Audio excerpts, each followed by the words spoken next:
Alhamdulillahi Rabbil Alamin. Allahumma salli ala Sayyidina Muhammad wa ala alihi wa sahbihi ajma'in.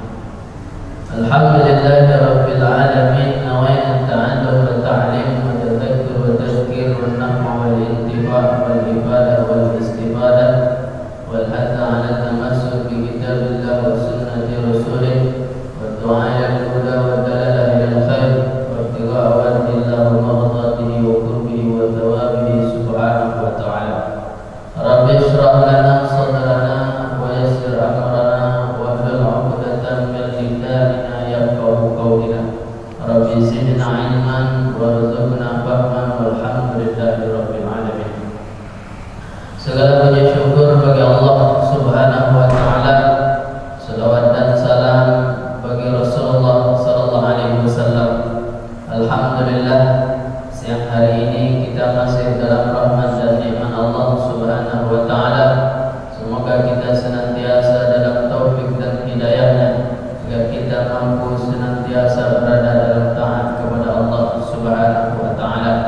Ma'asyiral muslimin wal muslimat rahimakumullah. Semoga kita senantiasa dalam rahmat Allah Subhanahu wa taala. Bapak Ibu yang dirahmati Allah Subhanahu wa taala, di dalam salat ada namanya saktah. Saktah ini adalah jeda sejenak ataupun berhenti sebentar, yang ini kemungkinan sangat jarang kita lakukan. Maka di dalam salat ini ada 6 saktah ataupun 6 jeda yang disunahkan. Yang pertama yaitu setelah takbiratul ihram, sebelum kita membaca doa iftitah, maka di sana ada saktah ataupun jeda sejenak. Contohnya, Allahu Akbar, setelah takbir kita disunahkan berhenti sejenak baru membaca doa iftitah. Doa iftitah ini bermacam-macam. Ada yang mulainya dari wajjahtu wajhiya lillazi sampai akhir. Kemudian ada juga yang hanya membaca subhanallah walhamdulillah wa la ilaha illallah, itu tasbih. Ada yang membaca Allahu Akbar kabira walhamdulillahi katsira hingga akhir. Maka bagi kita yang membaca doa iftitah Allahu Akbar kabira walhamdulillahi katsira, iko jangan disambung dengan takbiratul ihram kita. Kebanyakan kita Allahu Akbar kabira. Ini kesalahan. Tetapi macam mana? Setelah kita takbir Allahu Akbar, berhenti sejenak baru Allahu Akbar kabira walhamdulillahi katsira sampai akhir. Itu yang seharusnya. Kemudian tentang masalah doa iftitah ini, ada beberapa tempat yang tidak disunahkan. Seperti misalnya pada sholat jenazah tidak disunahkan membaca doa iftitah, ataupun di saat kita sebagai orang yang masbuk, sementara kita temukan imam tidak dalam keadaan berdiri, maka tidak disunahkan membaca doa iftitah. Ataupun kita khawatir kalau kita baca doa iftitah tinggal sebahagian daripada Al-Fatihah kita, maka tidak disunahkan membaca doa iftitah. Kemudian saktah yang selanjutnya, setelah kita membaca doa iftitah wa ana minal muslimin seperti itu, sebelum kita membaca ta'awuz, a'udzubillah, maka sunnah lagi kita berhenti sejenak. Kemudian setelah ta'awuz, sebelum kita masuk membaca bismillah yaitu Al-Fatihah, maka sunnah lagi kita berhenti sejenak. Kemudian setelah membaca Al-Fatihah, kalau yang sembahyang jihad seperti Al-Fatihah itu dikeraskan, maka ada saktah di antara walau qalil dengan amin. Jadi yang sunnah itu ada jarak antara walau qalil dengan amin. Kalau kita membaca walau qalil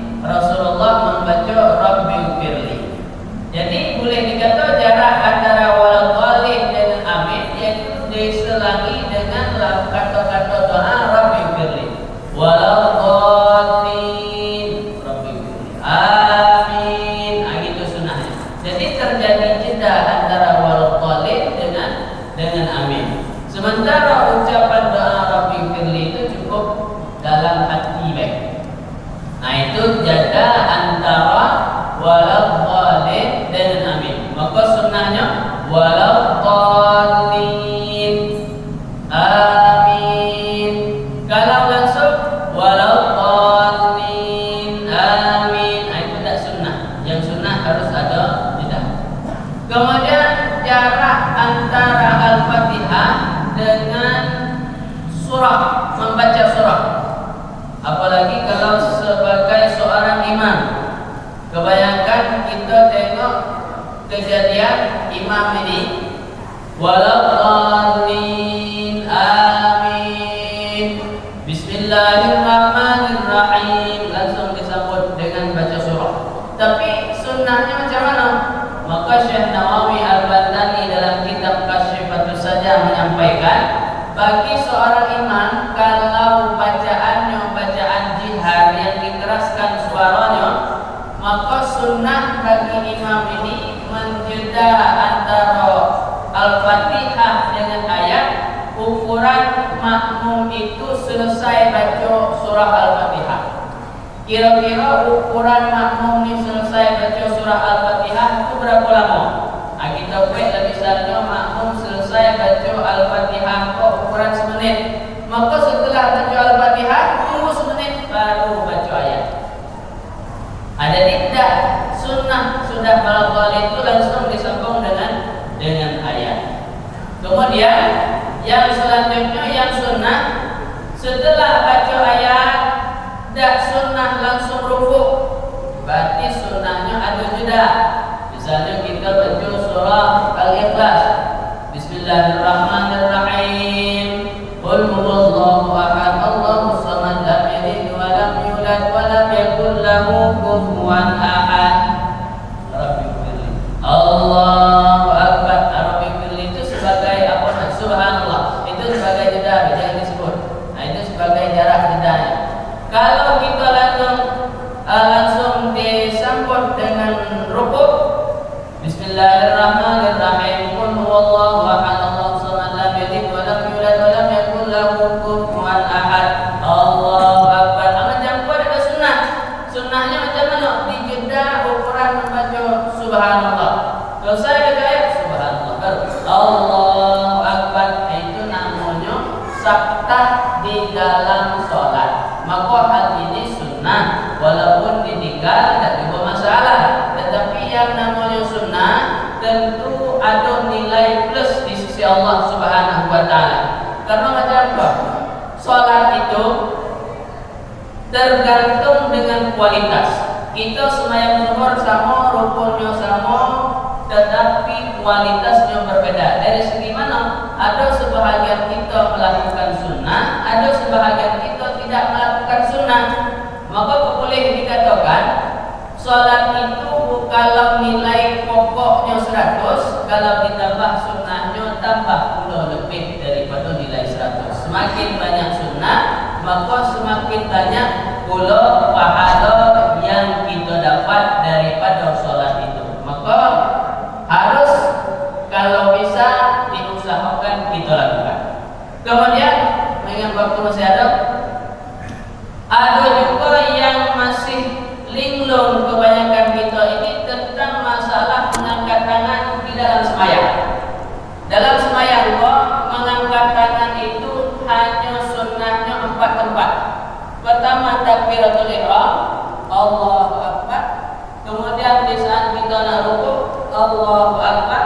Bangun daripada rukuk i'tidal, Allahu akbar. Kemudian di saat bangun daripada tasyahud yang pertama, itu sunnah. Selain daripada itu tidak disunahkan untuk mengangkat tangan ataupun merapat tangan. Maka tentang masalah mengangkat tangan itu macam mana? Ada pula kaifiatnya. Lurus ke depan, ini ke harapan. Ada yang mengatakan sebagai telinga, ada yang mengatakan sebagai bahu. Kedua-duanya betul. Nak sebagai bahu, nak sebagai telinga, terserah. Yang penting jangan macam kok. Macam tidak ada di sunnah, tapi macam kok ngadap kita.